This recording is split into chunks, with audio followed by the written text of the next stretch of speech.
Hi guys, welcome back to my channel. It's Ibilola here. If you're new, you're very welcome. And if you've been here with me, thank you for tuning in. Today I'm going to be showing you guys how I make my rice and beans and oxtail sauce. And yeah guys, let's just not waste any time. Let's just get right into the video. In a blender, I'm adding 1 cut of green pepper. I also added 4 Scotch Bonnets, depending on your tolerance level of pepper. Use whatever you like. I also added 1 red bell pepper and a bulb of onion. I added 3 garlic cloves and half a cup of water just for easy blending. You want to blend this until it's rough. You don't want it to be too smooth. Here I'm also showing you guys some of the other ingredients that we're going to be using. I have some chopped up red bell pepper, some yellow pepper, some spring onion, some green pepper, some Scotch Bonnett, parsley flakes, Maggi seasoning cubes, some Jamaican curry, some thyme, oregano. Ignore the soy sauce, I ended up not using it, but some adobe. I also used some sazon and also some, that's the sazon, and also some Worcestershire sauce. So yeah guys, that's pretty much everything I'm going to be showing you guys as I add it to the sauce.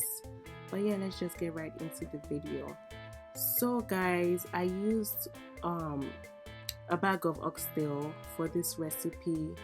I need to check the description box below to see the exact measurements of what I used, but I just added the blended pepper mix that we just blended. I'm just going to add some Worcestershire sauce and also put it in the fridge just so it marinates for about 3 hours.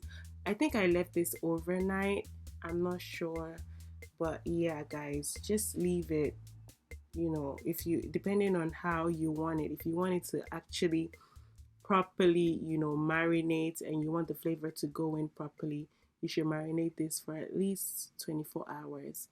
I also added some salt. Like I said, check the description box below for exact measurements. So after staying in the fridge for about 3 hours, I'm just sauteing my meat lightly.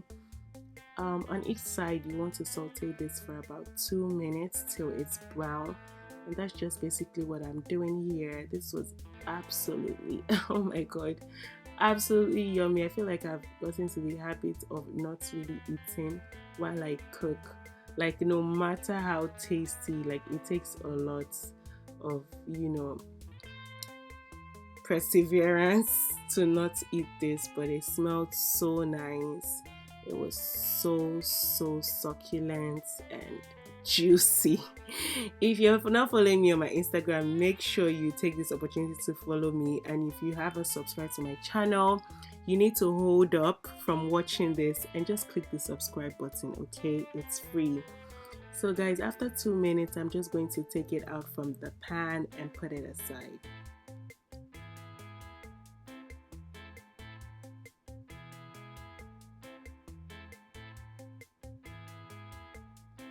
Okay, in another frying pan, a clean one, you want to add some onions and also add some curry. Like I said, all of the exact measurements will be in the description box. I love to fry my curry for about 1 minute because I don't really like the taste of raw curry. But be careful, you don't want to fry this, you want to fry it on really low heat because your curry might end up turning black. I'm adding my oxtail, sauteed oxtail that I set aside. Just want to saute it with the curry and the oil and the onions, just so the flavor can go straight right into that. So I did this for about 5 minutes, and then I'm adding the rest of my pepper mix. This is what I actually used to marinate the meats, so just add it on there. Mix it thoroughly. You want to make sure that everything is properly mixed all together, and that's it guys.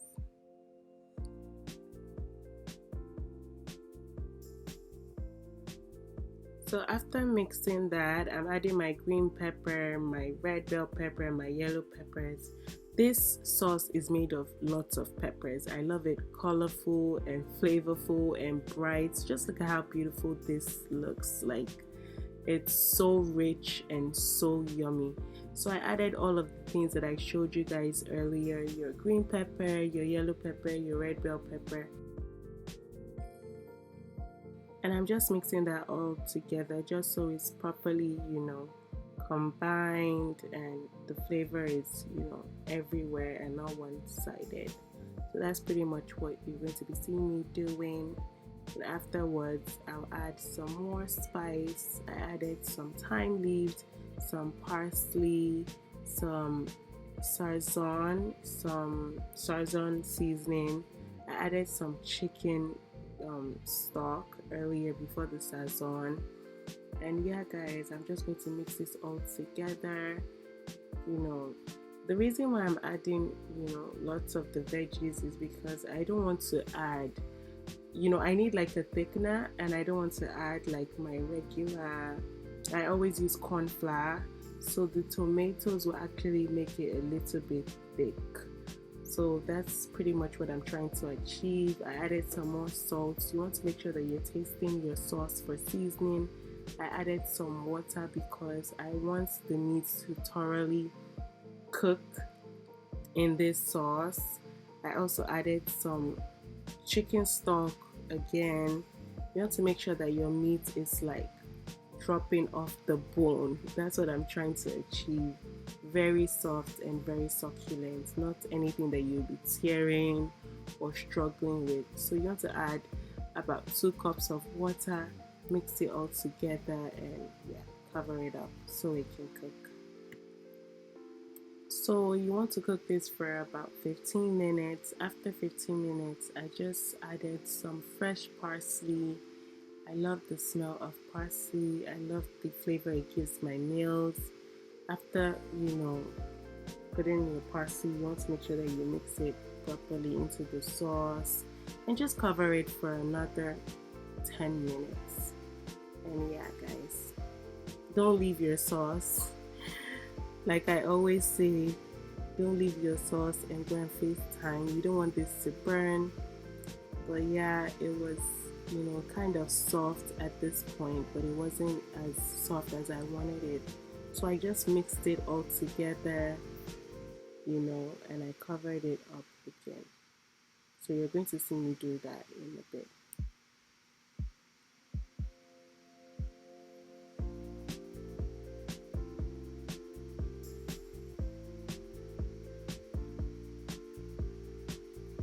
So guys, I just added some more salt and some more Maggi cube.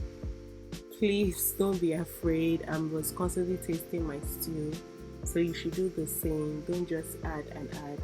Just add a little bit. If it's okay, you would know. If it's not, you would know. I added some Scotch Bonnett or habanero pepper, whichever you use is fine. So after adding your Scotch Bonnett pepper, you want to mix this all together. Don't worry, your sauce would thicken up. I added about 2 cups of water to make it cook. It would end up, getting really thick, so you don't have to worry about that. As you can see, it was already getting thick at this point. So yeah, feel free to add, the corn flour. I add it sometimes, but on this day I actually didn't want to add it. So I'm going to be doing a lot of mixing. This is after about another 10 minutes. My oxtail was already very, very soft. Oh my god, guys, just look at how rich this sauce looks like. Look at how delicious it looks.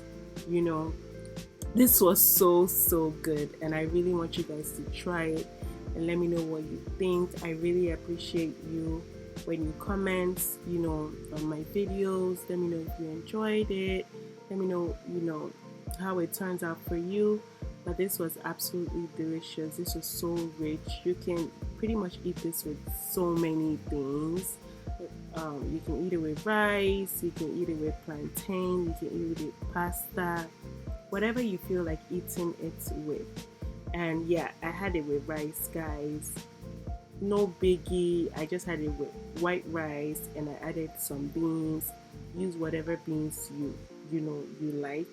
I used kidney beans, and yeah, it was so good. It was so delicious. It was so rich. After 10 minutes, my sauce was ready and I was just serving it. Look at how amazing this looks, guys. If you enjoyed this recipe, please let me know. Make sure you like, share and subscribe to my channel. It's free. I'm really trying to hit a major milestone this year. Please, subscribe to my channel if you like what I do. And yeah, guys, I'll catch you guys in my next video. Bye, guys.